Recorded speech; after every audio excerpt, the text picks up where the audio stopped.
Hello গায়স, কি অবস্থা সকলের? আজকে এই যে ছোট রাজকুমারী, তাকে নিয়ে যাব কান ধরে একেবারে চেঁচাইতে চেঁচাইতে হাতি কিনবো, সাথে কিছু ঘোড়া কিনবো। আমাদের বাজার নাই, সেই জন্য চলে যাব। সাথে কিনবো ঘোড়ার ডিমও।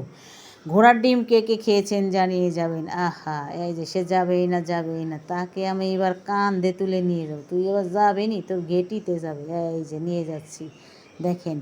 সাথে দেখা হবে আমার এক দাদির সাথে। সেই দাদি আমার ছোট্ট রাজকুমারীর সাথে দুষ্টুমি করবে, তার কান ধরে নিয়ে যাওয়ার কথা বলবে। আমিও সেই কথাই বলতেছিলাম। এই দেখেন, ছাতি দিয়ে বলবে তোর কান ধরে নিয়ে যাচ্ছি। যাই হোক, দুষ্টুমি করে তো দাদিরা ছাড়া আর দুষ্টুমি করবে কিনা কন দেই।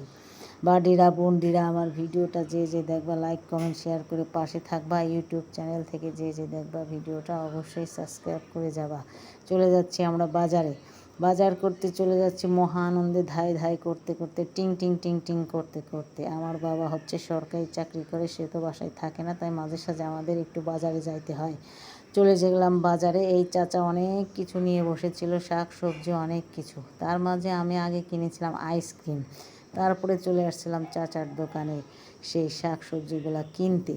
এই যে দেখেন, চাচা আমাদের মেপে দিচ্ছিল, নিয়ে যাব চাচার কাছ থেকে। অনেক কিছুই নিয়েছিলাম সবজি। চাচা বসে আছে সেই 12টা পর্যন্ত। আমাদের এখানে সবসময় বাজার মেলে। এই যে দেখেন, সেই আইসক্রিম কিনে তারপরে টাকা দিতেছিলাম। সেই ক্লিপটা অবশ্য পরে নেওয়া হয়ে গিয়েছে আমার, এটা আগে দেওয়া উচিত ছিল। যাই হোক, কারণ আমি আইসক্রিমটা আগে কিনেছিলাম, বাজারটা পরে করেছিলাম। কারণ যেখানে জায়গায় আমাকে আমার খাওয়া প্রাধান্য দিতে হবে, তারপরে হলো সব কিছু। খাইয়ে নই জীবন, কি বলেন আপনারা? এই যে চলে আসলাম আরেকটা দোকানে। ভালো থাকবেন, সুস্থ থাকবেন, বা